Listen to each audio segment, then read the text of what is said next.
Salut, c'est Jérémy pour un nouvel épisode de Jour après jour by D-Day Live.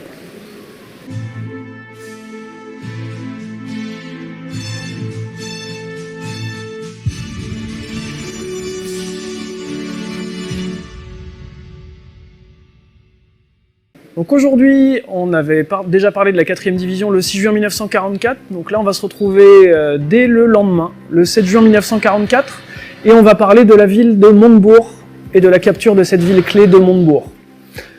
On a un proverbe normand qui dit « qui tient Montebourg tient Cherbourg », et en cet été 1944, cela va s'avérer absolument vrai. Donc la 4e division pour la capture de Montebourg va pousser sur Montebourg, mais ne souhaite pas combattre dans Montebourg. Donc le commandant de la division, le général Barton, ne souhaite absolument pas de vie de GI gaspillée et de combats de rue interminables dans cette ville qu'est Montebourg. Pour cela, il va falloir faire une manœuvre d'encerclement et accomplir déjà les objectifs du 6 juin et aller au-delà. Donc on va vraiment partir sur 3 axes, toujours avec ces 3 régiments d'infanterie qui sont le 8, 12 et 22e. Donc le 8e régiment d'infanterie, lui, va passer sur la partie la plus à l'ouest et va contourner la ville par l'ouest. Le 12e régiment, lui, toujours au centre, va devoir contourner la ville par l'est, et le 22e régiment, lui, doit vraiment faire taire enfin et simplement les batteries côtières de Crisbeck-Asville et remonter jusqu'à la ligne Kinéville-Montebourg. Le 8e régiment, le 7 juin, on est resté toujours au carrefour des Forges et se retrouve bloqué face à la poche de Géorgiens qui est au niveau de la crête de Fauville, face à Sainte-Mère-Église. Donc dès ce 7 juin 1944, ils vont devoir combattre ardemment face à ces Géorgiens qui ont une valeur combative assez étonnante pour l'époque, car ces troupes volontaires de l'Est, pour la majorité, étaient de piètre valeur combative. Eux, avec un très bon encadrement allemand, vont tenir jusqu'au 7 juin dans la matinée et vont combattre jusqu'au moment où un officier américain, le colonel Garland Bryant, qui est un officier d'état-major de la 4e division, était détenu dans la ville de Turqueville avec son chauffeur, le sergent Zvonček, qui lui parlait russe et a réussi à persuader la garnison de déposer les armes et de se rendre. Donc cette poche de résistance va s'évanouir assez rapidement. Le 8e régiment, lui, continue son avancée vers Sainte-Mère-Église et va effectuer sa jonction avec la 82e Airborne, qui tient déjà fermement la ville.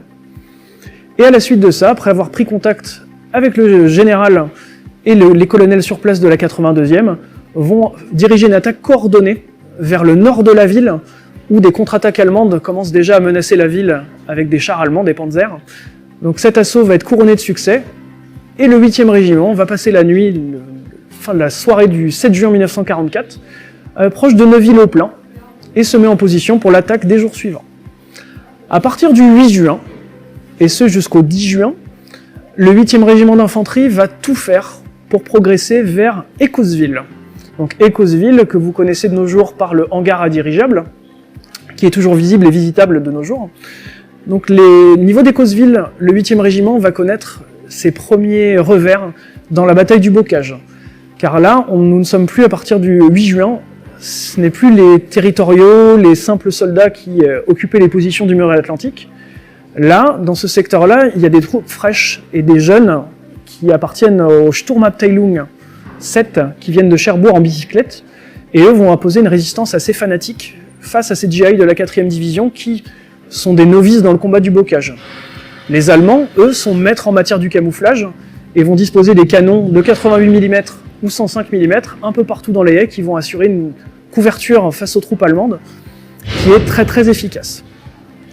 Des combats vont se dérouler notamment le 9 et le 10 juin, de très lourds combats dont des charges à la baïonnette sur Écauseville qui vont aboutir à la prise du hangar et dont 2 soldats vont vraiment se distinguer. On a un sergent de la compagnie D du 8e régiment qui, comme vous connaissez John Basilone dans The Pacific, va charger les positions allemandes armé d'une mitrailleuse à refroidissement par eau et recevra la Distinguished Service Cross pour ce fait d'armes. Et un autre lieutenant de la compagnie qui lui va diriger une charge à la baïonnette sur la crête qui est juste au-dessus du hangar. À partir du 14 juin, le 8e régiment va se retrouver au niveau d'Hérouville, donc tout à l'est de Montebourg, et va rester en position défensive quasiment jusqu'à la prise de la ville le 19 juin. Pendant cette période, il va y avoir quand même des patrouilles et des incursions dans la ville de Montebourg, et ce qu'on va parler la Task Force Steiner, Donc c'est une force composite qui a été formée avec des sections de mitrailleuses, des blindés et de l'infanterie du 8e régiment, commandée par l'officier exécutif du 8e régiment, le colonel Steiner. Mais malheureusement, cette force disparate n'arrivera pas à rentrer dans la ville et se contentera uniquement des activités de patrouille. Malheureusement, le colonel Steiner connaîtra un destin funeste. Le 19 juin, quand le 8e régiment repartira à l'assaut et coupera Montebourg par le nord, le colonel Steiner sera abattu par un sniper allemand et repose maintenant aux États-Unis. Donc revenons au secteur central, le secteur du 12e régiment. Eux vont être dans le secteur Neuville-au-Plain, Jauganville, et eux vont connaître des difficultés dès le premier jour. Dès la capture de Neuville-au-Plain, c'est déjà un gros problème. Ils récupèrent beaucoup de parachutistes isolés depuis la nuit du 5 au 6 juin. Beaucoup de parachutistes de la 82e rejoignent leur rang. Mais malheureusement, ils n'arrivent pas à progresser. Ils ont beau avoir un soutien de char du 70e Tank Bataillon et du 746e Tank Bataillon. La progression est lente, coûteuse, et ce, jusqu'au 13 juin, où ils arriveront à capturer la ligne Montebourg-Kinéville, qui est une ligne de défense qui est basée sur la route actuelle, la petite route départementale. Et ensuite, les combats vont se dérouler autour des carrières, qu'on appelle les carrières des fiefs d'Ancel, qui sont juste à l'est de Montebourg, où même un commandant de bataillon trouvera la mort lors d'une charge à la baïonnette, le lieutenant-colonel Montalbano. Et malheureusement, les résultats seront toujours aussi mauvais, et ils resteront sur leur position fixe.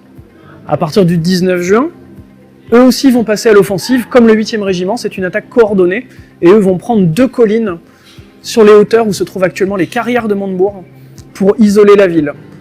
Donc cette ville, à partir de ce moment-là, le 19 juin, la ville est complètement isolée par l'est, par l'ouest. Le 22e régiment pourra rentrer en action. Le 22e régiment, donc le 7 juin 1944, on trouve toujours le 1er et le 2e bataillon qui ont pour objectif la capture des batteries de Crisbeck et Asville. Et son 3e bataillon qui va être sur la zone côtière, vraiment sur la route qui se trouve actuellement entre la mer et les marais. Donc le 3e bataillon, lui, va réussir à capturer quelques positions fortifiées, mais n'arrivera pas à faire beaucoup de choses efficaces et n'arrivera jamais à atteindre Kinéville. À la suite de ces opérations, il retournera à partir du 9 et 10 juin rejoindre le reste de son régiment, le 1er et 2e bataillon du 22e régiment. Le 1er et 2e bataillon, eux, ont objectif dès le 7 juin de prendre d'assaut la batterie de Crisbeck et d'Asville. Donc chaque bataillon, le 1er et le 2e, aura sa batterie respective. Chacun de son côté, ils vont mener une attaque relativement frontale, avec une préparation d'artillerie, mais en face d'eux, les artilleurs de l'artillerie côtière allemande ou les soldats de la Wehrmacht qui les occupent sont bien à l'abri dans leur bunker, et les batteries tiennent bon face aux attaques et continuent de canonner la flotte de débarquement. La batterie de Crisbeck, on a le bataillon donc du 1er bataillon du 22e qui va attaquer dès le matin et va avoir une forte résistance et n'arrivera pas du tout à pénétrer le périmètre défensif de la batterie. Ils vont même recevoir une contre-attaque allemande par le flanc et vont être repoussés au-delà du village de Saint-Marcouf. Et dans cette action, un soldat relativement connu va trouver la mort, le lieutenant Preston Niland, un des 2 frères Niland qui est enterré au cimetière de Colville. Donc lui, qui avait pour objectif la capture d'un des bunkers et la destruction avec sa compagnie des positions fortifiées, n'ira pas plus loin que le bocage aux alentours de Saint-Marcouf. L'autre bataillon, qui lui doit prendre la batterie d'Asville, va connaître le même sort. Ils vont se faire tirer dessus à bout portant par les canons de 105 et vont recevoir une contre-attaque qui va les repousser au-delà de leur position initiale. Le 8 juin, même résultat, même destination. Ils attaquent malheureusement sur les mêmes axes de progression, le même plan. Les Allemands, même chose, contre-attaque. Et ce jour-là, malgré le fait que les soldats allemands aient progressé un petit peu plus sur la batterie de Crisbeck et ont atteint les premiers bunkers, l'officier commandant la batterie de Crisbeck, le lieutenant Homsen, va demander à la batterie d'Asville de canonner sa propre batterie pour chasser les GI tels des rats. Et le résultat va être très efficace. Retour à la ligne de départ, retour au-delà du village de Saint-Marcouf. Et à partir de ce moment-là, la batterie de Crisbeck va être laissée de côté, va être contenue par des forces, mais il n'y aura plus de tentative de prendre la batterie de Crisbeck, c'est trop compliqué pour eux et ils laissent tomber la mission. Mais dès le lendemain, le 9 juin, les efforts coordonnés vont enfin porter leurs fruits avec la capture de la batterie d'Asville. Il va y avoir une compagnie qui va réussir à contourner la batterie, passer à travers les champs de mines et contourner les casemates. Et un simple soldat, le privat Riley, va réussir avec son lance-flamme à provoquer l'explosion des munitions dans un des bunkers et ainsi avoir la reddition de la batterie d'Asville. Donc en ce 9 juin 1944. Après le 9 juin, donc du 10 jusqu'au 14 juin, leur objectif va être de progresser vers Kinneville et les hauteurs de Kinneville où se trouvent des positions fortifiées. Va être montée également une task force sous les ordres du commandant adjoint de la division, le brigadier général Barber, qui va être de prendre les hauteurs au niveau du château de Fontenay et de Hausseville afin d'assurer la capture de Kinneville par l'arrière. Malheureusement, cette task force va connaître des revers sur revers sur revers. Le château de Fontenay n'arrive pas à être capturé non plus. Les Allemands sont fortement retranchés dans les fermes et le château en lui-même, et aucune progression n'est possible. De même que le point d'appui qui est au niveau des villages avoisinants, tout tient bon et aucune action n'est possible. Et il n'y a que vraiment à partir du 14 juin que le 22e régiment arrivera à prendre le point d'appui fortifié et ensuite capturer la ville de Kinneville. Et pour terminer, le 3e bataillon du 22e entrera dans une ville complètement détruite, tel que le décor que nous avons autour de nous. La ville de Montebourg, le 19 juin 1944, quand le 3e bataillon du 22e rentre en ville, il n'y a plus rien. Montebourg a été rasé. Vraiment, le souci d'économie de vie de GI a malheureusement coûté la vie à de nombreux civils et à la quasi-totalité de la ville. C'est une ville meurtrie et comme vous pouvez le voir de nos jours, la ville de Montebourg ne ressemble plus du tout à la ville telle qu'elle était avant les combats. Même le clocher de l'église a été descendu par l'artillerie américaine en raison des observateurs d'artillerie allemands qui s'y trouvaient. Donc pour le bilan de la prise de Montebourg, l'objectif est atteint.